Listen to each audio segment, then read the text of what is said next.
চলে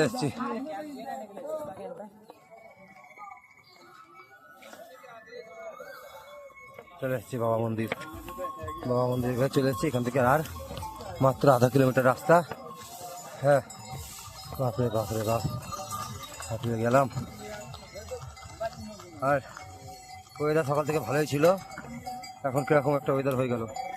পুরো পুরো মেঘে ঢেকে গেল পাহাড়, কিচ্ছু দেখা যাচ্ছে না। প্রায় 1 ঘন্টার মধ্যে পুরো মেঘে পাহাড় ঢেকে গেছে। এখানে সূর্য ছিল, দেখো চারো সাইডের কি অবস্থা। হ্যাঁ, আর এই যে রাস্তা জ্বালিয়েছে আসার জন্য, গাঁর ঘেঁটে চলে যাচ্ছে,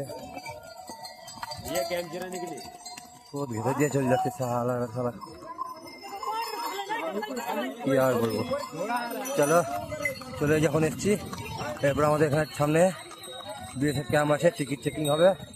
টিকিট চেকিং করার পরে আমরা মন্দিরের দিকে রওনা দেবো। এখন তারপরে থাকার জায়গা টেন্ট কি আছে না আছে দেখছি। হ্যাঁ, ওখানে আমাদের টিমের মধ্যে আমরা 3 জন চলে এসেছি, আমি, ভাই আর আমাদের আরেকটা বন্ধু। আর বাকি যে 6 জন ছিলাম, বাকি 6 জন পিছনে পড়ে আছে। ওরা এখনো 5-7 কিলোমিটার দূরে আছে। আর এই পাহাড়ে 5-7 কিলোমিটার উঠলাম, মানে কি অবস্থায় যে উঠলাম, আর কত টাইম লাগলো। 5 কিলোমিটার আসতে প্রায় 2.5 ঘন্টা টাইম লাগলো।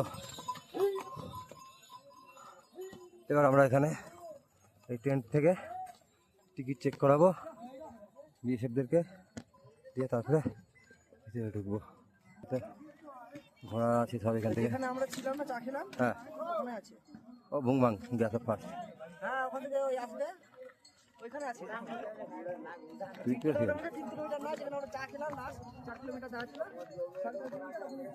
আর এইগুলো সব টেন্ট করেছে থাকার জন্য। এখন দেখা যাক কোথায় থাকা যাবে। এদিকে ওদিকে প্রচুর টেন্ট আছে, এগুলো সব টেন্ট।